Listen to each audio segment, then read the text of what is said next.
I'm your host Rob, and this video we're going to put the pieces together.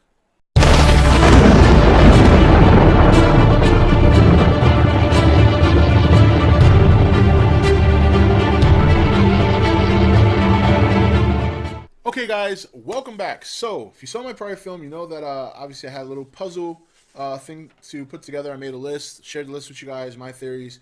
Now we're going to take these puzzle pieces that I've gathered and we're going to put them together, and I'm going to try and come up with an idea of what this movie is about. So I think Akira Takarada's character and Ken Watanabe, who's playing Serizawa, I think they're scientific buddies back in the 50s trying to create a way to counter the nuclear poisoning and radiation damage that are done to people from the bombing of Hiroshima and Nagasaki. We all know that the radiation that lingered in those areas lingered on for many years, well beyond 54. I think they are using certain insects and certain animals, specifically reptiles and maybe some spiders, toxic spiders and toxic centipedes, who are obviously very resistant to these chemicals or these toxics. The ones I'm referring to that I spoke about in the last video, and just to get that name up again, it was the cinnabar moth, caterpillar. So, but what happens is, while Ken Watanabe, I'm working on it. While Dr. Serizawa wants to continue to develop this program to help people, I think Akira Takarada's character realizes that because of the mutations that are being caused by this experiment and these scientific experiments, he sees something bigger. He sees money, he sees power. They go their separate directions. I think in the middle of all that, during their experiments with reptiles, the experiments were failing miserably. The reptiles kept either succumbing to nuclear testing done on them to check their resistance, so on and so forth. Much like a lot of these crazy government science facilities do, they dump it into the ocean or whatever, thinking that these monsters are just dead. We've heard plenty of these things happen before in real life, where factories have been very much criticized or questioned about their practice of experiments on animals or creatures or animals, real life, and just disposing of the bodies in a very, very unsanitary way. So the lizards get dumped into the ocean. There's one lizard that could, or reptile, doesn't have to be any, and the reptiles they used were reptiles that can regenerate limbs or tails or whatever. They dump it into the ocean, and that's where we have the birth of Godzilla. There's one that happens to survive and just begins to evolve over time. Flash forward to current times. We've had the tsunami in Japan, nuclear meltdown. Juliette Binoche and Bryan Cranston, who work for the same organization that represents America, are there to help. Aaron Taylor Johnson's character, Ford, obviously part of the military, is also there for backup. Now, because of the nuclear meltdown, this is where Bryan Cranston realizes that there's something going on under the water using sonar. It's an anomaly, something he's never seen. And just as he said, he begins to investigate, and all hell breaks loose. Godzilla rises from the ocean, very pissed. What wakes him up is the insurgence of nuclear energy. Basically, it's like Godzilla's coffee. He's been slumbering for all these years because he hasn't had enough nuclear power to awaken him, but he's had enough that he's stayed alive, and he has evolved and grown over time. So Godzilla hits the scene. Okay, so now, meanwhile, Akira Takarada, my theory that he's part of the MUTO organization and he's the big man on campus, over the years has continued his scientific enhancements on these creatures, and now they're starting to get out of control. They're starting to become intelligent. They are starting to think and become self-aware. He's losing control. These monsters are all over the place because MUTO organization has many different sites worldwide, and these monsters begin to, some of them being arachnids, begin to burrow, but there's one MUTO monster or set of monsters that are like the top dog on the chain. I believe, in my opinion, I could be completely wrong, and I probably am, that it's going to be a caterpillar-like creature that evolves into the flying MUTO, which is going to be either a moth or a butterfly, but a mutated version, not related to Mothra. I think it's going to be in homage, but it's not going to look pretty. It's not going to be a good guy. It's probably going to be very ugly, and it's going to be badass. We'll get to that in a minute. So these MUTO monsters begin to also use nuclear energy or nuclear power, petroleum, whatever, or like I said in my prior video about the MUTO worldwide, they begin to consume certain things. We know that based on the information I provided in my last video, that some of these caterpillars are very toxic and consume chemicals.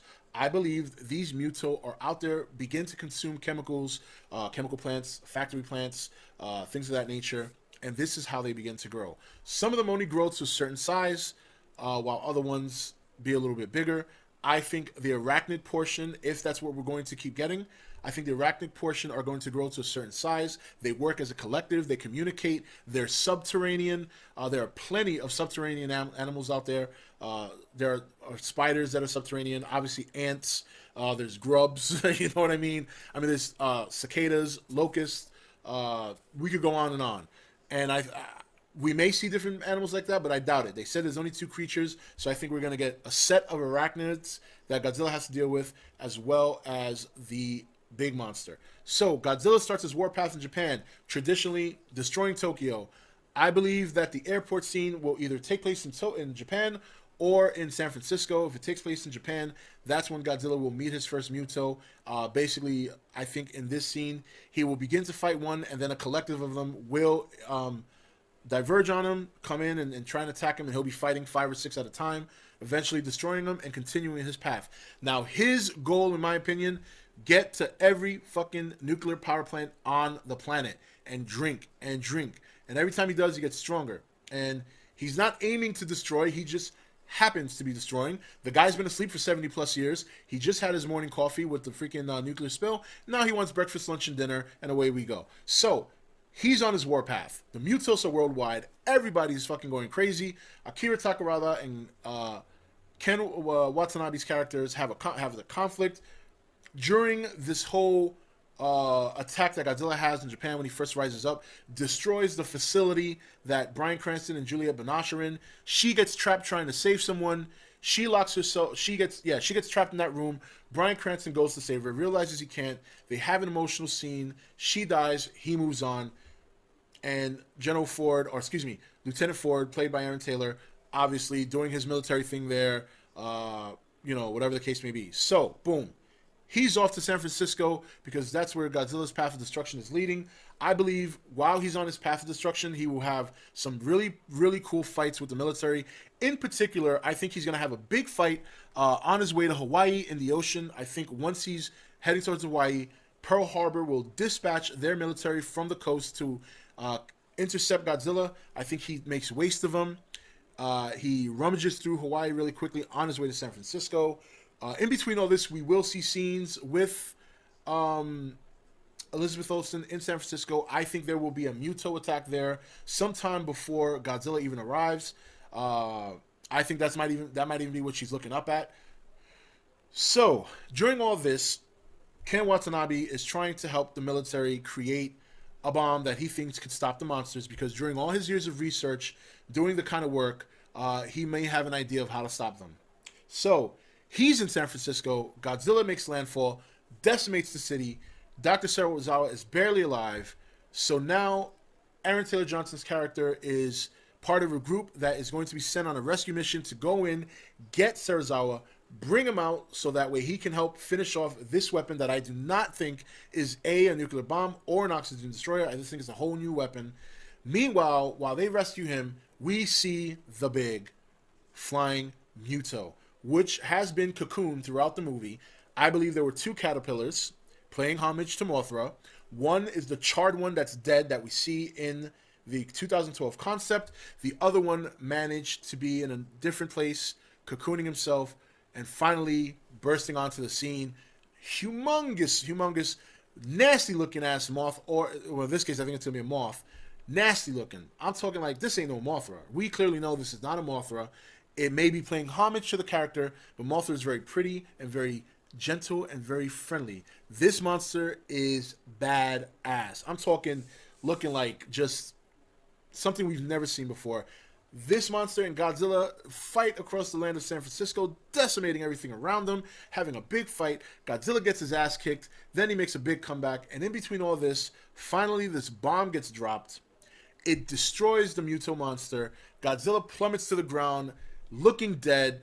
Humanity's cheering. And then finally, after a couple of minutes, he gets up. We see the silhouette part of the movie where things are falling off of him and crashing on him. And we hear helicopters. And while we don't see this in the trailer, I think in the helicopter you'll hear people, he's alive! Godzilla's alive! He turns around, he roars. And he looks around, he finishes decimating the city, and he takes off and lets people know that I'm going to leave for now because I'm tired, but I'll be back. That's what I think might happen in the movie. Will I be right? Absolutely not. I'll be 100% wrong, but it's always fun to speculate. I hope you guys enjoyed it. A little bit longer than I wanted it to be, but it's okay. I think you guys pretty much know where I'm going. So that's it for this, putting the pieces together, and we'll talk some more about this kind of stuff. Big deal, big deal. All right, guys, take it easy. Hey, guys, welcome to Entertainment Talk Nation. I'm your host, Rob, and this video, we're going to put the pieces together.